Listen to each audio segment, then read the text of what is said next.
गुरुर्ब्रह्मा गुरुर्विष्णुः गुरुर्देवो महेश्वरः गुरुः साक्षात् परं ब्रह्म तस्मै श्रीगुरवे नमः। श्रुतिस्मृतिपुराणानाम् आलयं करुणालयं नमामि भगवत्पादशङ्करं लोकशङ्करं शङ्करं शङ्कराचार्यं केशवं बादरायणं सूत्रभाष्यकृतौ वन्दे भगवन्तौ पुनः पुनः। नमामि गौडपादञ्च शङ्करं श्रीसुरेश्वरं स्वामिनं सच्चिदानन्दमिन्द्रं तं ज्ञानरूपिणे। ॐ Narayan Narayan Narayan.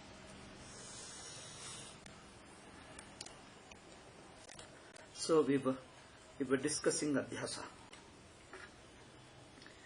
How you define samsara. It depends upon how you define, means how you understand that you are in samsara. Depending upon that definition, that understanding, you know how to reverse it. See, in any way, first it is just a common sense.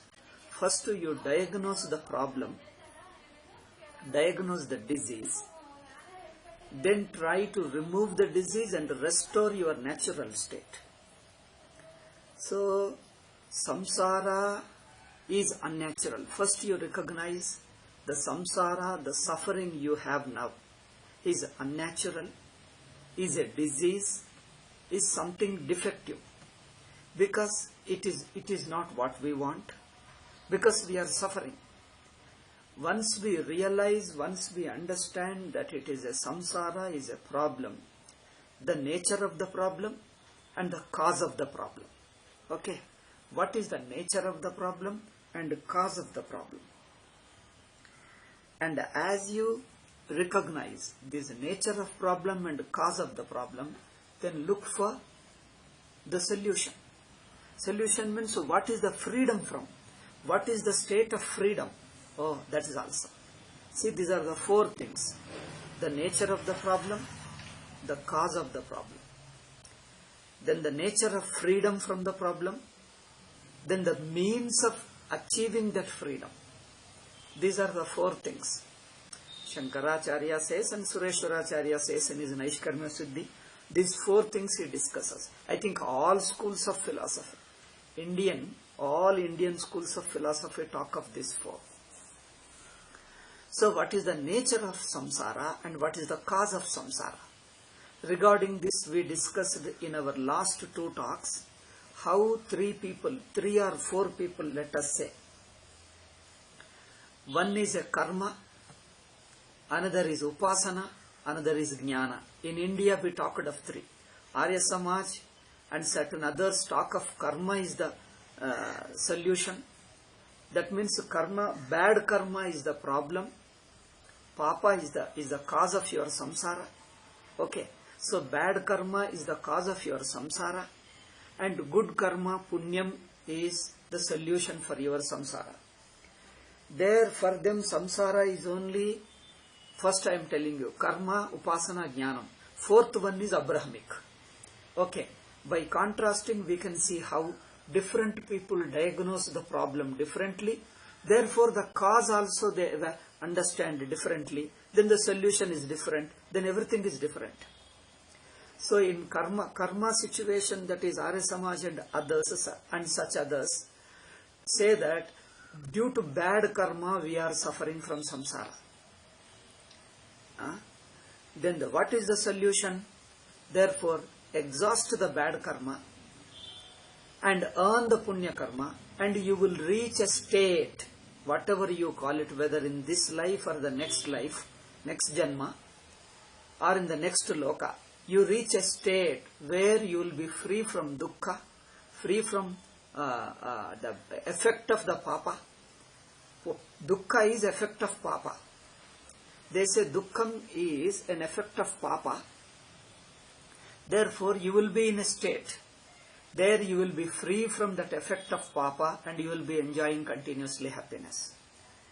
And they say that Arya Samajis and such others, that state you will attain, but that will live for a very, very, very long time. and afterwards you will again come back. So for them, samsara is dukkha, but jivatvam remains. You remain jiva. Samsara is due to samsara. Nature of samsara is dukkha, and the cause of the samsara is papa. The solution is exhausting the papa and also doing more punya, and as a result of punya, attaining a state of happiness. But it is a tentative state, but it is a state of happiness. In fact, this is what our Mimamsakas told. Our Shavaraswami Jaimini Mimamsakas talked of heaven alone is a moksha. But one important thing about Mimamsaka and Arya Samajis is the moksha they call moksha, they don't call it Swarga, but our Mimamsakas, Prachina Mimamsakas talk of it as Swarga only, directly they say. So the same thing Arya Samajis adopted as a moksha. It is a long time, but you will come back. They accept moksha, but moksha is not permanent. Okay. So regarding jiva is eternal, nobody creates jiva. Jiva exists eternally according to Mimamsakas, according to Arya Samaj. That is a two minimum level. Therefore I start with that because that is the first level. Jiva exists, world exists, Ishvara exists. All these three are separate. They exist on their own. So this is their concept of samsara, the cause of samsara, and the freedom, nature of freedom, and the means for freedom. Now the second level is Brahmaloka. Brahmaloka, Vaikunta, Kailasa, all the Upasaka Sampradayas. They talk of bhakti, upasana, meditation. All these sampradayas are little more advanced than karma. Because Mimamsakas and Arya Samaji talk of too superficial. So our upasana sampradayas talk little more advanced level. They also say jiva is independent of Ishvara, separate from Ishvara. They also talk of Jagat as Satyam. But the samsara karanam is not simply papa alone. Okay? A little. Now the nature of samsara is, see the nature of moksha according to Arya Samaj and them is only happiness, that's all.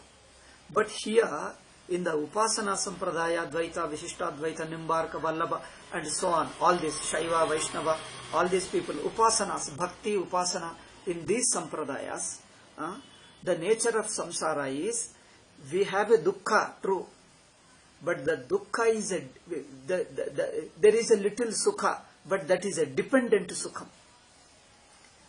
Because it depends upon the body, depends upon the external world, therefore they want a sukham which is an independent of the external situation. Therefore this sukham comes directly from Ishvara's contact. It comes from directly Ishvara's contact. Therefore, now we are suffering for want of Ishvara's contact. That is Ishvara's bhakti. They say papa is also a cause for samsara. Ajnanam is another cause. And abhakti is another cause. Non-bhakti, absence of bhakti. That means you remain an ordinary individual with your ego, raga, dvesha and etc. Karta, bhakta, ego. So they understand, they define the samsara little differently. Okay? So they talked of, you have to remove the papa and then do punya, acquire knowledge of Saguna Brahma, and then here again the difference comes in Saguna Brahma, each one have their own. Somebody says Shiva, somebody says Vishnu, somebody says somebody, but they have their own concept. Here you can have the Upasana Sampradayas, there are lot of variety of Ishvaras. Ishvara is one, but they have the variety of names, variety of forms. But he is a Srishti Sthiti Laya Karaka is common. Now the Jiva becomes, instead of depending upon karma, punya, he becomes totally surrendered to Ishvara and becomes a total surrender, bhakta, upasana, and then as a result of it, he will get rid of the physical body. Mind becomes a highly pure and totally transformed mind. The jiva remains but becomes a highly sattvika, transformed sattvika. transformed jiva. In Arya Samaj lower level, there is no much transformation in jiva. Only acquires punya and goes there and lives happily, that's all. A little punya he acquires, there is not very extraordinary change in the personality. But in Upasana Sampradaya, jiva becomes highly transformed, becomes a totally surrendered jiva, a purified jiva, highly sattvika jiva, goes and lives in Vaikuntha or Kailasa or Brahmaloka or Sasti. Then but in these two things, jivatvam remains. But in Advaita alone, the very jivatvam is samsara.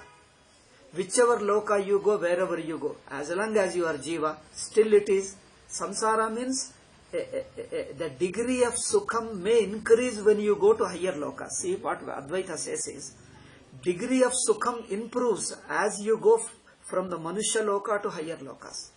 From the Manushya lokas to higher lokas, as you go higher and higher and higher, Pitraloka, Swargaloka, even after that there are many lokas up to Brahmaloka, the degree of happiness increases, the degree of purity increases.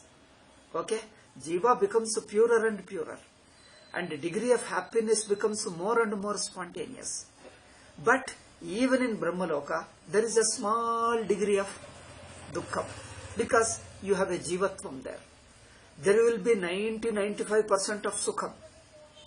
95% of jiva becomes highly purified even in Brahmaloka, Vaikuntha. But there is a small degree of dukkham because of the distance, the difference between jiva and Ishvara, because still you retain the jivatvam. To the extent you retain the jivatvam, to that extent, that small degree of dukkha, the dukkha, it is not a worldly type of dukkha. That dukkha is of different type, highly purer level. That dukkha is due to separation from Ishvara. Okay? Instead of calling dukkham, let us say a little deficiency in happiness. Of course, it is a high level of happiness in Vaikuntha or Brahmaloka, is a high level of happiness, but there is a small degree of deficiency. Small degree of deficiency gives trouble to you. The deficiency is still you keep a distance from Ishvara. Ishvara is Ananda Swarupa. You go close to him, you surrender to him. But even in surrender, you retain your individuality and offer yourself to him. And Advaitin says that even that you are offering, that you are an individual, the individuality itself should not be there in order to offer. Individuality itself dissolves and becomes part of Ishvara, becomes one with Ishvara.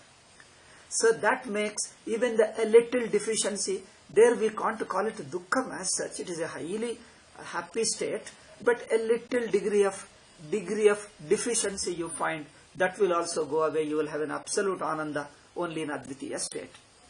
Therefore, they say samsara is, you will have a higher degree of sukha as you go to the higher lokas, and as you go towards the lower lokas up to Naraka, the degree of dukkha increases. As you go to the lower loka up to Naraka, degree of dukkha increases and degree of sukha comes down. The proportion of sukha comes down.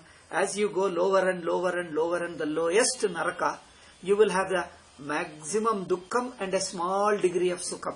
But you can never be free from sukham, that you note it. Even in Naraka, there will be small degree of sukham. Because jiva's nature is ananda, little bit will be there. Only thing is, it will be covered with a lot of dukkham because of papa and all.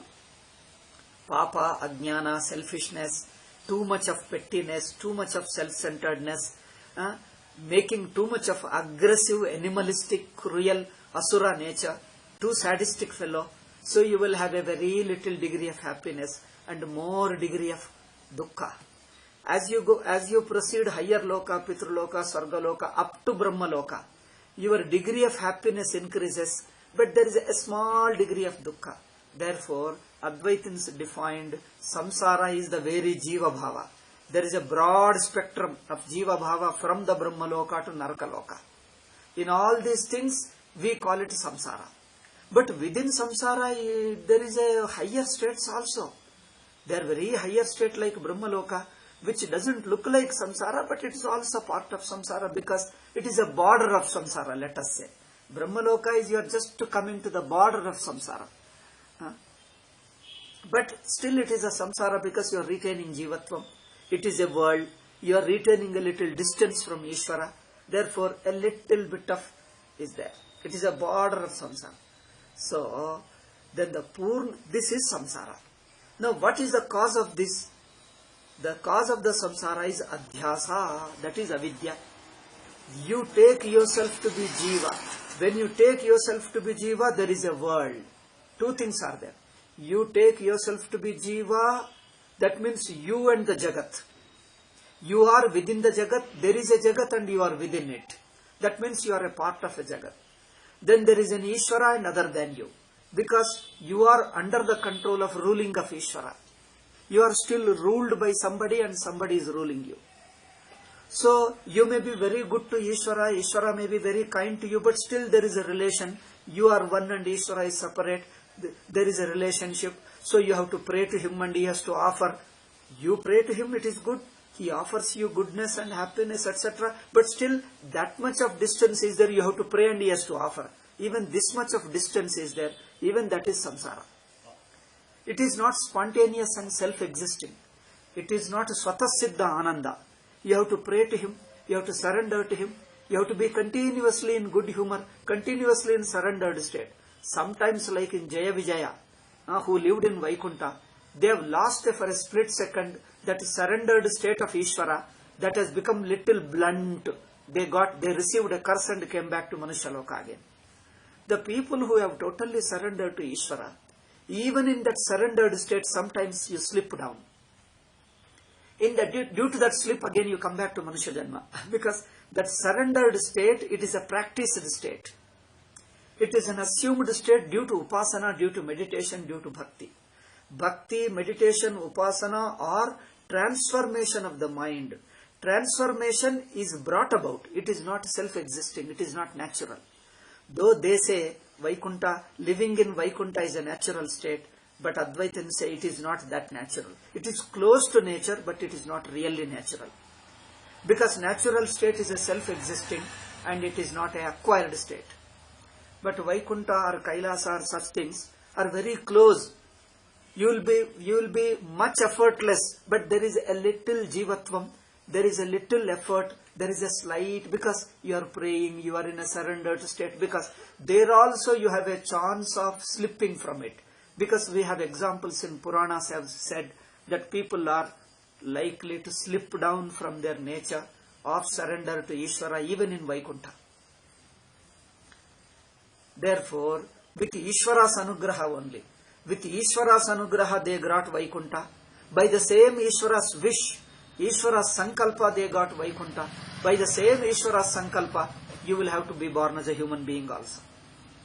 Because Jaya Vijayas are brought down to human level.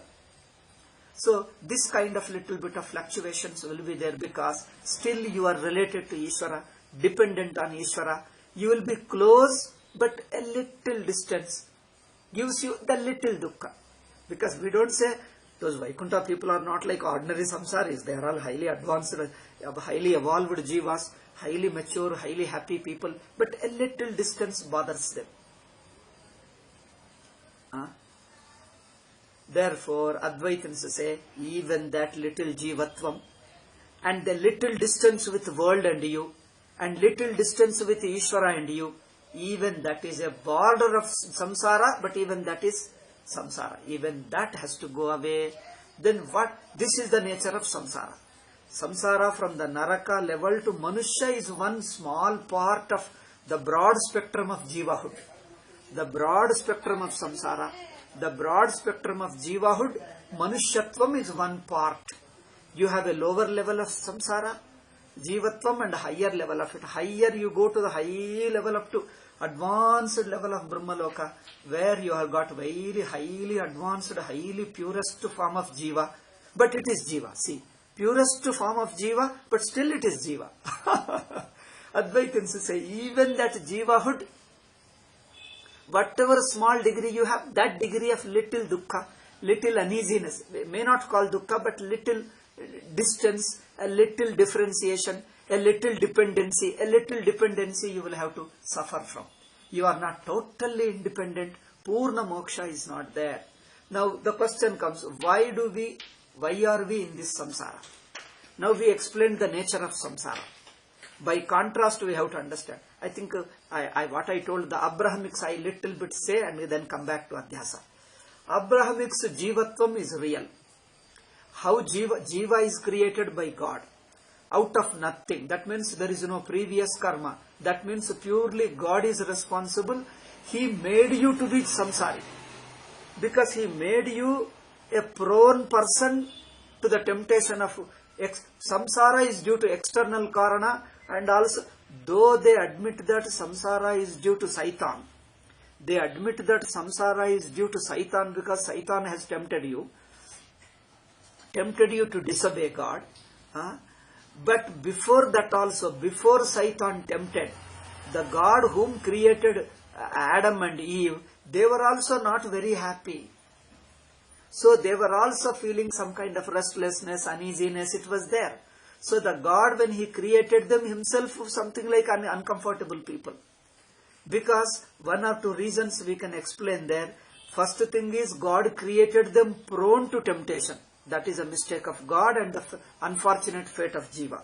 So this doesn't explain real samsara and the real cause of samsara and real freedom. Because samsara itself, God is a cause of the samsara and not a freedom of samsara.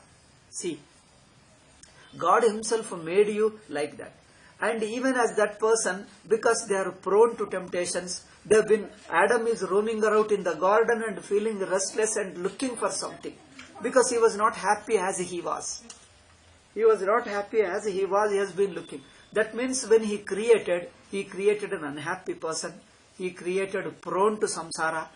And second thing is, God created Jiva only in a helpless and a problematic state, only helpless state, so that he will appreciate God's greatness. See, the purpose of creating the world, purpose of creating Jiva is, God says that I want to demonstrate how great I am. So people have to recognize God's greatness. That means what? Jiva should be afraid of God. They should be in awe. How great is God? How great is God? So God wants to show His greatness. God has got a insecurity problem. He wants to be in continuously appreciation. Somebody should praise you continuously, like a baby. A kid has to be continuously praised. You condemn the kid cries. You have to praise kid. You have done very nicely. Oh, you are very nice. Kid comes and shows it. See, I have these playthings. Kid will come and show you. See, I have got this plaything. My mummy gave me. You tell him, oh, how nice you have. Very nice you have. The kid feels very happy. Kid needs to be continuously self-assured. Otherwise, if we kill feed soya, nobody cares for me and feel upset. Similarly, the God looks like a God. The Abrahamic God is like a kid. Therefore, he wants continuously appreciation. He has got his own mental problem.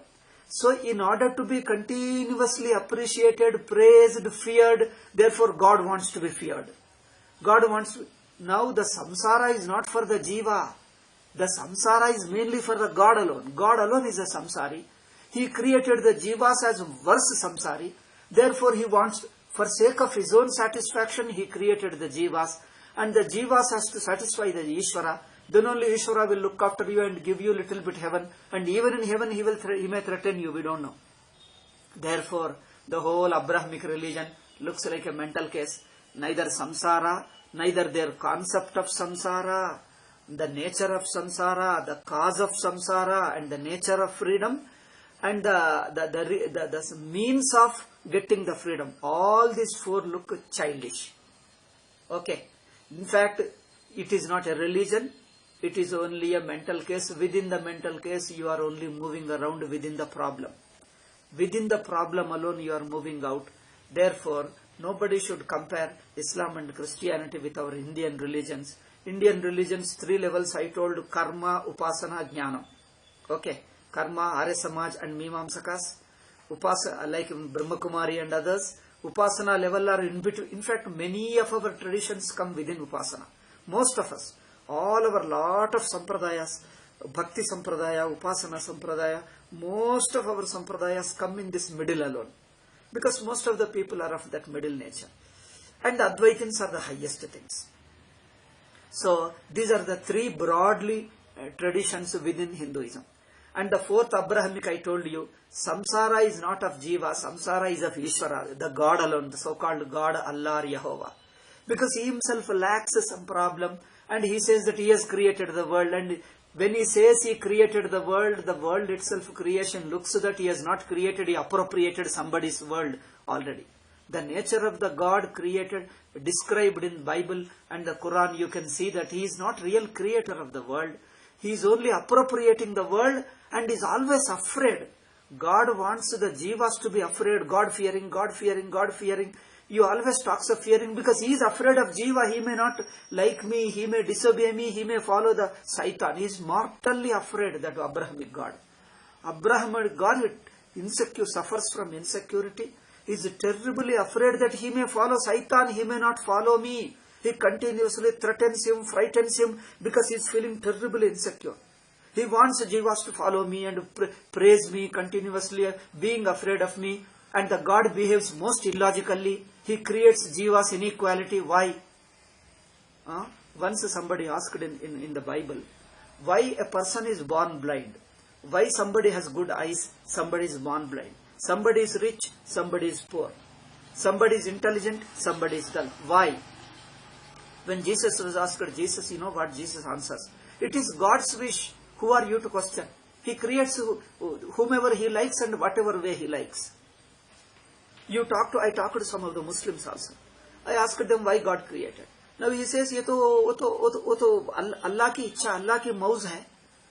ये तो दुनिया जिसने बनाया है उनकी मौज है. वो अपने घर का काम है, वो अपनी इच्छा के, अपनी मर्जी के अनुसार, अपनी मर्जी के हिसाब से बनाता है. My Hindi words are coming. He speaks in Urdu. अपने मर्जी के मुताबिक बनाता है.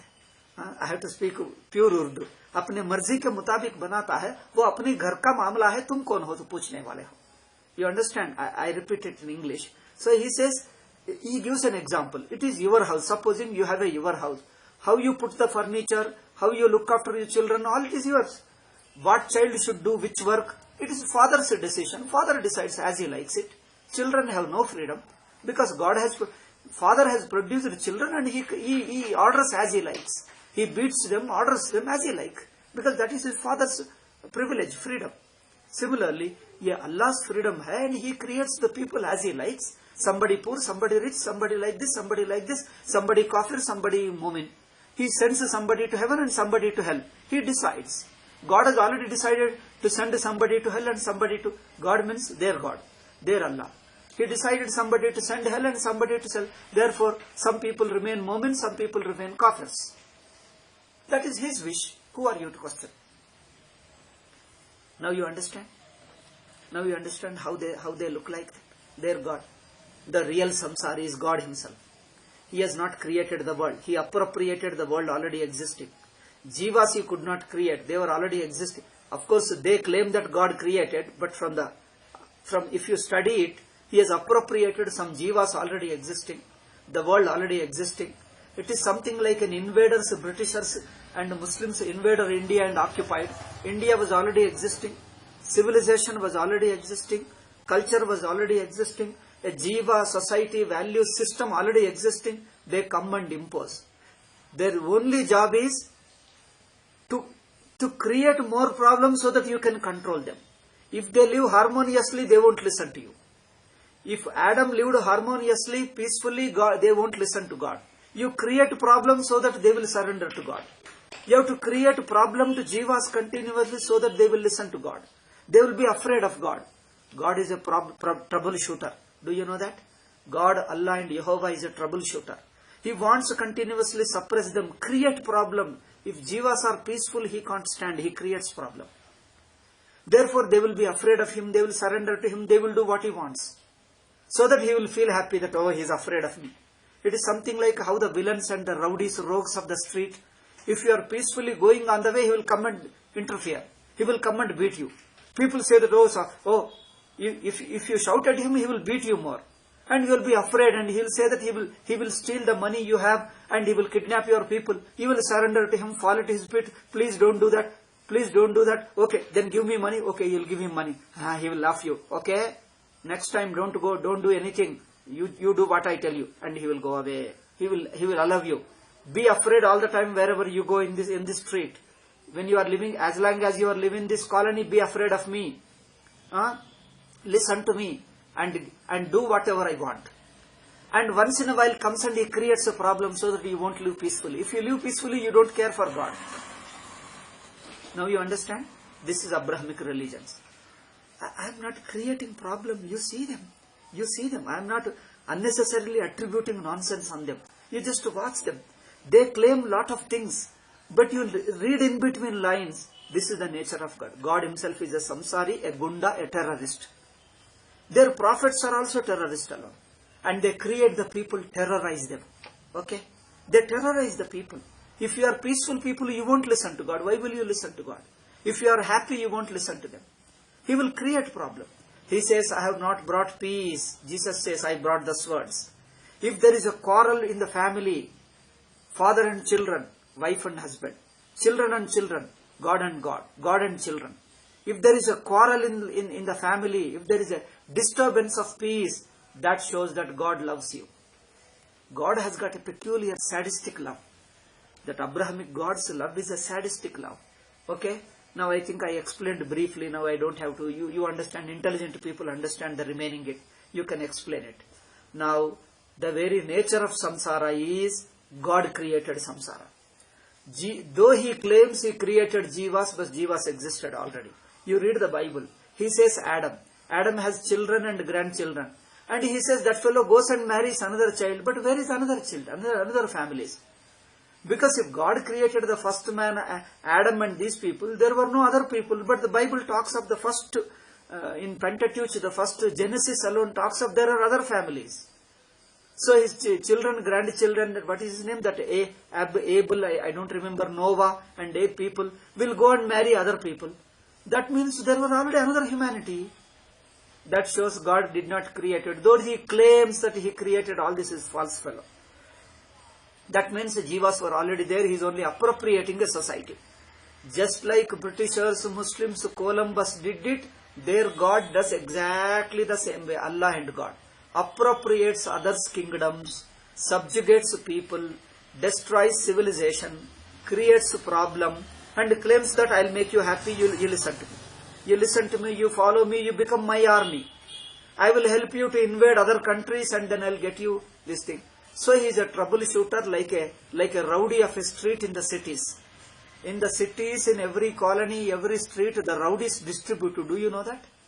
Rowdies, the gundas distribute streets. They will go and then hafta they call in Hyderabad language. That means in every week and every month he will come and collect from the every shop. Every shop he collects some money. And in every house also they will collect a little money. And he will look after that colony. He says that I look after you from other gundas. The gundas distribute the colonies. And he will come every month and collect money from you. And he will say that you follow this thing.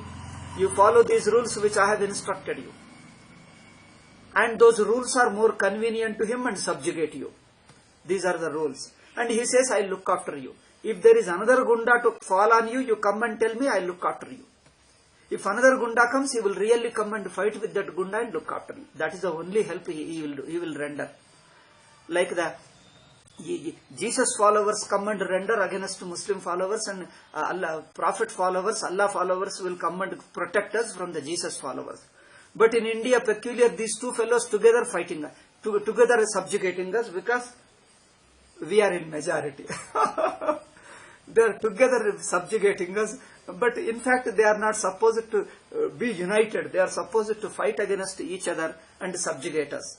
But they found that if they fight against each other, they cannot subjugate. They find Hindus become strong. Therefore, they became united so that they can subjugate Hindus all over the world. Not only in India, all over the world. Now you understand? They are just like another rowdy sheeter. Their God is rowdy sheeter. Their prophets are rowdy sheeter. Their philosophy is rowdy sheeting philosophy. Rowdy sheeter's philosophy. And the society is continuously creating problem. You create a problem and give a respite for small while. You continuously subjugate them, torture them. and they give a respite for a short while. You feel blessed, man. See, they will arrest you and put in jail and make you go hungry for 2 days. Third day give you food. You feel that he's a nice man. He's a nice मालिक है, बहुत अच्छे मालिक है. आज तो एक दिन तो भोजन दिया है, एक दिन तो खाना दिया है. हाँ, he's a good मालिक है. मालिक अल्लाह, मालिक good है. He gives you food for 1 day. Because 2 days makes you hungry, 1 day gives you. You feel that he's a very nice man. All Stockholm syndrome, all the Muslims and Christians got Stockholm syndrome with your Allah and God. Okay, this is the religion. This is the religion. Now you understand. Now you leave it. Come back to ours. Okay? 3 days I have been telling. 3 or 4 days I have been talking. Because I feel Hindus have not studied them. Some of you know already what I've just... you don't need this much of explanation. Just by the hint you must have understood, some of you. But some of you needed this explanation. Because we are so much engrossed in Hindu thoughts, Hindu ideas. We imagine Islam, Christianity, all Advaita, all Upasana, all Bhakti, all Jnana, all Vaikunta we imagine. Nonsense, there is no Vaikunta, there is no God.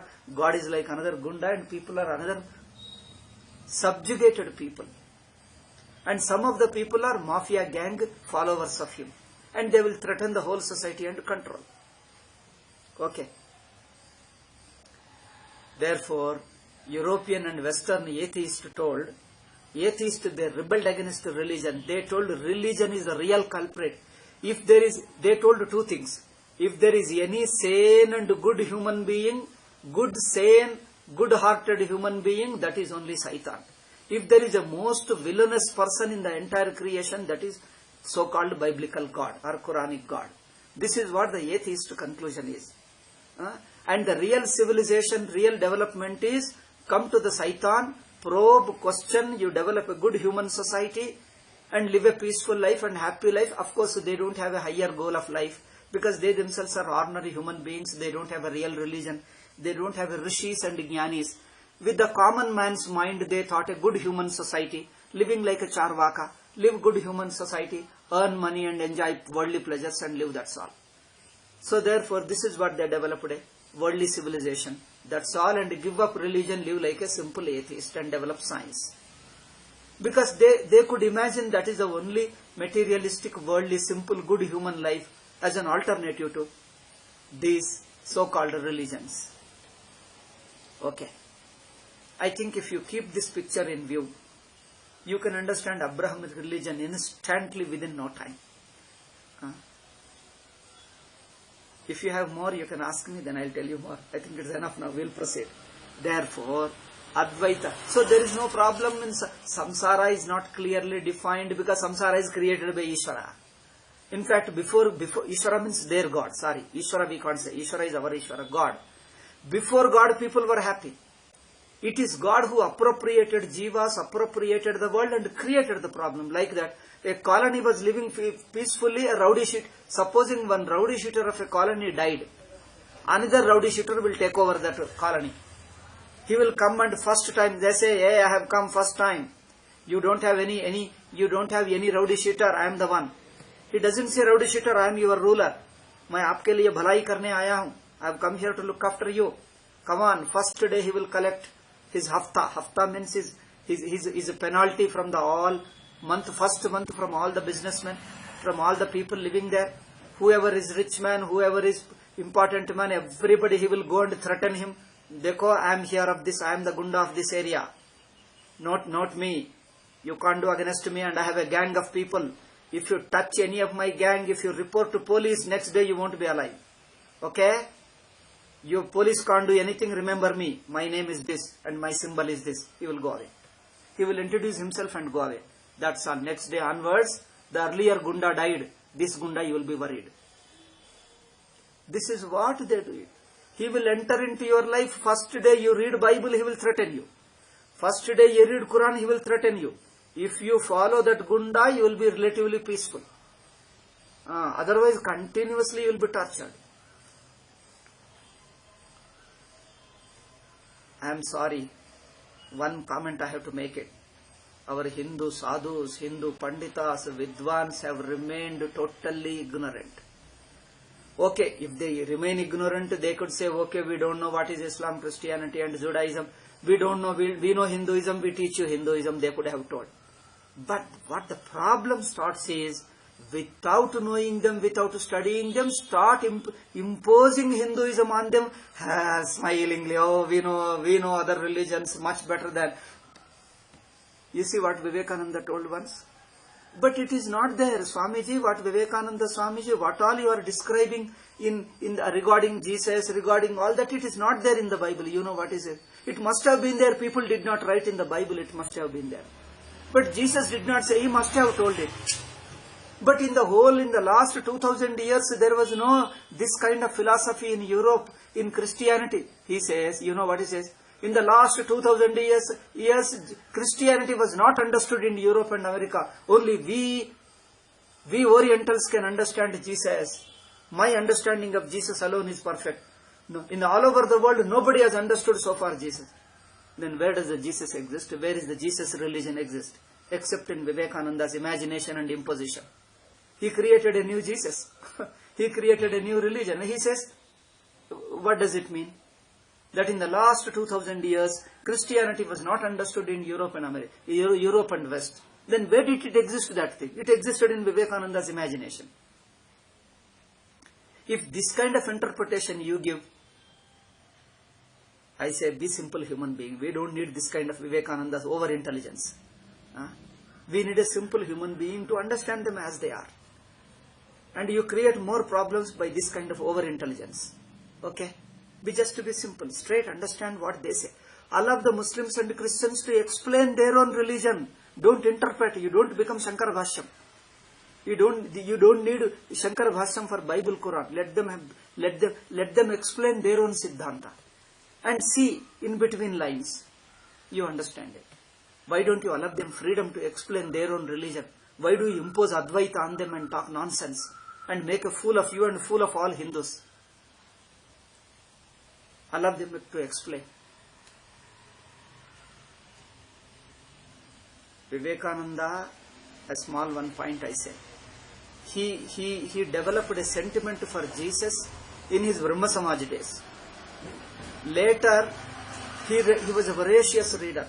He discussed with the people, read lot of books. Later he discovered that Jesus is not so great. As he was given in his Brahma Samaj days, he was disappointed. Still he had a little hope. Later he discovered Jesus never existed as a person at all. He was not a historical person. He was a total myth created by some people. When these two discoveries, Vivekananda was shocked. When he shocked, what the healthy point, what should have done is he should have totally given up Christianity. No, when he was shocked and the sentiment he retained for Jesus, he wanted to hold on to that sentiment of Jesus. Then for sake of his sentiment, to justify the sentiment, he imposed all Hindu gods, Hindu godly ideas, Hindu religion on Christianity and Jesus. This is the 3 points you have to remember. In his Brahma Samaj days, he had developed a sentiment for Jesus without knowing what Jesus is, Christianity is. And the sentiment has gone deeply into his heart and it touched him more than Hindu gods. Okay.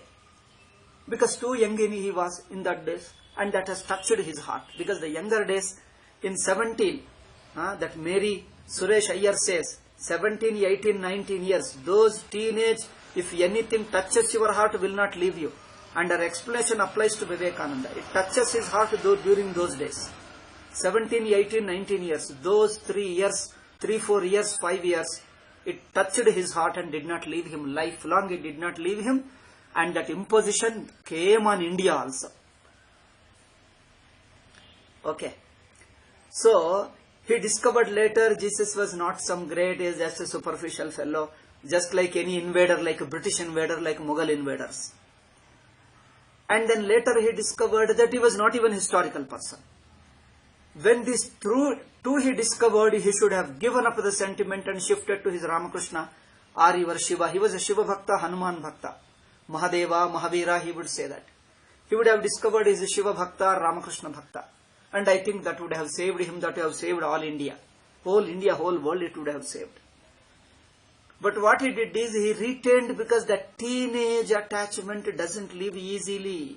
If it touches your heart in your teenage, it will remain lifelong. Probably even next Janma also it will continue, because the samskara remains. And he could not erase his sentiment for Jesus, though he was disproven first as not a great man. His character and nature is nothing, all myth, all nonsense, and historically he never existed. When this too is totally wiped out, that vacuum he wanted to fill, he imported whole Hinduism into him. And that is the biggest trauma of Hindu society. Okay. This is the biggest turning point which has destroyed whole Hinduism. Am I making a very sweeping? But I am sorry, this is what my observation. But one side I am open also. If these things go wrong, I am ready to change with all my apology to Swamiji. Of course, he is so great, respectable to me. I read his books and I have been benefited. I learned certain things from his books. So he was a great patriot and a man of great heart. He loves the humanity. And he was a great bhakta of Ramakrishna Paramahamsa. A tyaga, vairagya. All this was great. Highly respectable man for us. But certain defects are not ordinary, simple, innocent defects. They have very deep effect on Hindu society. They have damaged us deeply. So my purpose is not to condemn him, to erase the effect and so that we develop healthy. So if you erase these points from Vivekananda and from our heart and from Vivekananda, we will have good respect for Vivekananda, we will be healthy Hindus and good respect for Vivekananda. These two will continue, in fact we will evolve much better. You remove the Jesus Bhakti and then the soft corner for Islam from Vivekananda's remaining teachings are beautiful. Okay? These edit, everything is excellent. These two, you edit them. Because they come out of his weakness, which he developed in his younger days. Okay. And he could not get rid of that sentiment. So, to justify the sentiment, he has to import a lot of Hinduism in the name of Jesus. And that alone, all over, wherever he went, he did not know what Jesus is. He alone praising. Now, wherever he went, one more point, the Jesus which he really encountered in the European American society, because he went to almost all countries he visited, many countries he visited. Not America, England alone, he visited many countries. Wherever he encountered Jesus directly from the followers of Jesus, you know what he told? All this interpretation is given by other people. Jesus did not mean that. Real Jesus is what I interpret it. And he gave a name, Hindu Jesus. I say, I mean it. It is there in his books. He told Hindu Jesus. He has given another name. He painted it and he openly admits that I have painted Jesus. I have created a Hindu Jesus. He openly admits it. He openly admits it that I have created a Hindu Jesus. And this Jesus was a real Jesus, original Jesus. The European American Jesus was never understood in the last 2000 years in America and Europe and all over the world. When he did not exist in the last 2000 years, how can anybody understand? You required Vivekananda to create that Jesus. One side he admits he created the Jesus. Hindu Jesus he calls it. Another side he says he was not understood. Then you are clear now. Where did that Jesus come? You see that? Because of your sentiment for Jesus, you import all the thing unto him. And they say that you have not understood. He is the real Jesus. This is the real Jesus. Went all over. Okay, even this we may understand. At least he created a new Jesus, give a new interpretation, new Siddhanta. Based upon Hinduism alone, he imported all Hindu idea, Hindu concept of God, Hindu concept of Avatara, Hindu concept of Rishi. Everything he put on Jesus and spread it in Europe and America. He could have done it. But what Ramakrishna Math people did is, whatever he taught and created the Jesus to Europe and America, all that they brought it and propagated in India.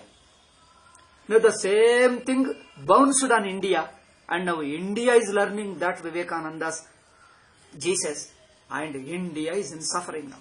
Europe and America, I don't know how far they have accepted this Vivekananda's imposed, fabricated Hindu Jesus. Okay? This fabricated Hindu Jesus, artificial Hindu Jesus, how much they have understood, I don't know, because I have no picture of it much. A few people have understood. But still they have appropriated from Rajiv Malhotra, you understand it.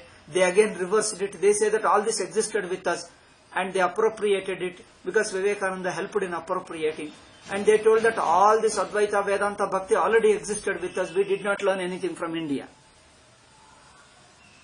Now what Vivekananda artificially created, they claimed it as their own and they start finding faulting with Hindus alone and India alone.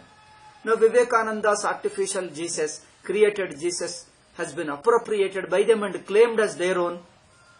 And Vivekananda only learnt from us and then claimed. That's all.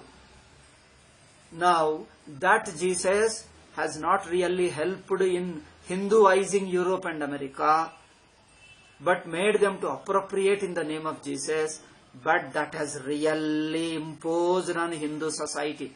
Hindu society became totally weak because of all religions are same, has become real Mahavakya, and that has destroyed Hindu society, weakened psychologically, terribly, politically, socially, economically, everywhere.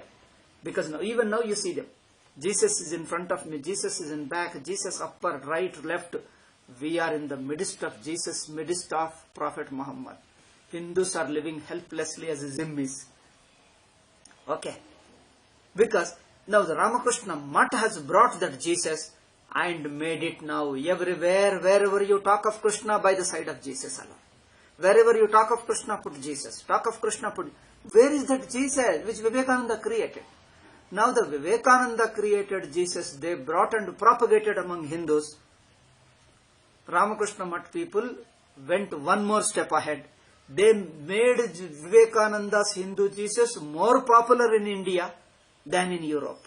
Because Europeans have appropriated, they changed, distorted, they did all this because they are clever enough, they know how to use it. Ultimately, it fell upon Hindus alone. I don't know how much of my interpretation you accept it, but a tentative proposal, which is my standpoint. Okay, if you help me to correct, I'll be very happy. But this is what, because by reading his books, number of times of reading his books, this is what I got a picture. Therefore, before Vivekananda, nobody told all religions are same in India. You see the Samartha Ramdas. You need the, what you call, none of our saints told all religions are same. Even Arya Samaj Dayananda Saraswati vehemently criticized and told that it is not a religion at all. It is nothing but barbarism, nothing but politics. Islam and Christianity are nothing but a ploy to control the humanity, to control, subjugate the humanity, invade and subjugate humanity. He recognized it. But his criticism was not so sophisticated as I have discussed in these last 3 classes. It was too crude way of criticizing. Arya Samaj Dayananda Saraswati's Satyartha Prakash. There are last 2 chapters reviewing and critic of Islam and Christianity, 2 chapters. There it is a very crude, but at least there was an attempt. There was a basic attempt. And later nobody did it. Partly they have accepted, partly ignored, and it continue even now. There are few people like Voice of India did it. I feel Ram Swarup, the credit should go to Ram Swarup. He was a yogi and he really brought out all these sukshma things, and he whatever Vivekananda brought out, I think all those things he did it. He explained real nature of Jesus, and then Prophet Muhammad, Islam, Christianity, they are just political ideologies using the religious sentiment and a few religious terms. Using a few religious terms and using a religious sentiment, because with a religious sentiment, the surrender, see, you can see them, the fanaticism, the fundamentalism, because the mind will be totally surrendered, it will be under the grip, because the dedication, the surrender, the fanaticism can be of high level if you use the name of God and religion. Okay, if you use the name of God and religion, I think the surrender will be of high degree. You will be ready to give up your life also. Therefore, they use the name of God so that they can awaken the kind of dedication, the kind of surrender to them, the kind of yielding to them can be done. But they don't allow you to be really spiritual, really deep. If you are really deep, then you will be unfit, you will become Satan. You have to accept God The sentiment created by accepting God will be used for political purpose, by destroying other societies, invading them, controlling them, destroying them, subjugating them. They all, missionaries become very busy in building up others, destroying others, controlling others, enslaving others. They are busy. So for that, how do they get so much of dedication? Because if you use the name of God, that much of desperation, dedication comes in you. And with that dedication, keep on doing it. A very few people got disillusioned and left Christianity. A very few people. But most of them are reeling under that dedication, that emotional sentiment created by the name of God, but not by religion. Because they use the name of God. Because that gives you sentiment. Because common man has already a religious sentiment. They awaken it. They use the name of God and use it for their own political purpose. You can see them very clearly. Okay. Now, we don't have to talk about Islam and Christianity because it is not a religion. There is no samsara, there is no moksha, there is no nothing. Okay. Now coming to our point. Adhyasa is samsara karanam. Oh, by this contrast, you will get it very clearly. Because I have to explain in these 3 classes I have explained, you know why? I have experience of 20 years I taught in Hyderabad. 20 years I taught many Upanishad Bhashyas, Bhagavad Gita, of course except Brahma Sutra, Mandukya I taught, Naishkarma Siddhi I taught many Upanishads, Gita, many other Vedanta Granthas. For 20 years I taught. You know what I got as a result of it? Whatever they learnt from Hinduism, all that they put it as a ditto into Islam and Christianity. They say all religions are same. Whatever we learnt, all this is existing in Islam and Christianity. I felt that I have not taught Hinduism to these people. I have not taught Vedanta to these people. I have taught them Christianity and Islam. Because whatever I teach about Hinduism, Hindu Shastra, Shankara Bhashya, all that they put ditto on in Islam and Christianity. I was shocked. Then how to protect my Hindus? I say at every point I have said that is purely Hinduism, it is not there. Then I have to show contrast. In the last 5 years I discovered this contrast. When I started using people not appreciating, they would not like me. Oh Swamiji, you are criticizing them, you are criticizing them, you are criticizing them. They would not allow me. Some people get up from the public talks and go away. They won't listen. In one place there was my whole public talk was empty. Everybody left except the organizer, one person, everybody left. They didn't like my even touching Islam and Christianity. Because unless I contrast, whatever you listen, you imagine all this in Bible and Quran. This is Vivekananda's contribution. This is Vivekananda Bhashyam. Whatever you learn Vedanta, all that you put in Islam and Christianity. This is Vivekananda's contribution. I think unique. It belongs to him alone. He alone contributed and it belongs. All other people borrowed from him. Okay? All other people borrowed from him. So they have to be indebted to him for this. They can't claim it is their own. So this thing, whatever Hindus are unable to handle, because whatever you learn Hinduism, you all impose on that automatically. The door is already open. Once your water comes, first it goes that side. First the water goes that side and later comes to Hinduism. Whatever you listen, all that first goes to Islam and Christianity. And if this is the Hindu's fate, then I learnt that I have to contrast. Many people didn't like after I came to Karnataka in the last 13-14 years, I think. 14th year, I came to Karnataka. When I started using this contrast, comparison and contrast, many people didn't like. Some people have been dead against me. They criticized me. Even now some people hate me. They call me like a terrorist, that I am a Hindu terrorist, going to kill people and all. And now at least some people started appreciating, yes, this comparison and contrast is required to appreciate our greatness of Hinduism. Okay? So here he says, in the first adhyaya, just in a few 2-3 minutes I say and then stop it. In the first adhyaya we told samsara is jiva bhava. As long as I am jiva, I am a karta bhokta. As a karta, some or other karma is inevitable. See, as long as I am a jiva, I am a karta. As long as I am a karta, some or other karma is inevitable. good or bad karma, punya and papa.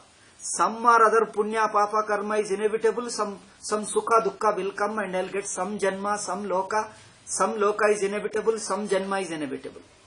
Then some janma, some loka is inevitable, some sukha dukkha, a limited experience is inevitable. Then some limited experience comes, that experience is exhausted, again I have to come back to Manusya Janma and again do karma. So as long as I am Jiva, some karma is inevitable, some experience is inevitable, experience gets exhausted, again I come. So up and down, this going and coming is inevitable. So as long as I am Jiva, this kind of going up and down is inevitable, there is no absolute freedom.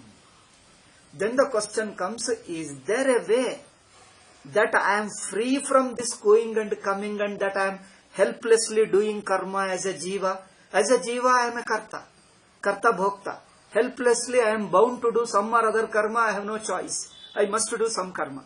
When I do some karma phala is inevitable. Then if this is the case, is there a freedom that I can cease to be jiva, I can cease to be karta bhokta, and still I will be very happy and free from janma and marana? If that question comes, yes, it says this jivatvam is due to adhyasa. It was told in the earlier chapter, and it is instinctive. Your jivatvam is instinctive, and the adhyasa, a natural adhyasa, instinctive misunderstanding you have. Because of that you find yourself to be jiva and samsara. Now he questions, what is the definition of adhyasa? You told adhyasa, but that is in outlines we have understood. We want to understand accurately, much detail, define adhyasa and show it in our anubhava. Now he defines adhyasa and shows it in anubhava. This is a big topic. Now he tells what is adhyasa. Define. Aha koyam adhyaso nama iti. First bhashya statement in the second chapter. What is adhyasa? Uchyate smriti rupaha paratra purva drishta avabhasaha. He says here is a definition. Smriti rupaha paratra purva drishta avabhasaha. We will discuss in the next class. Okay? Even now Islam and these things are completed, exhausted now. Even nothing remains. Nothing means may come in a different way, not in this topic. Okay? But at least that gave you a picture. Now we will proceed with adhyasa. Om Shanti Shanti Shanti Harihi.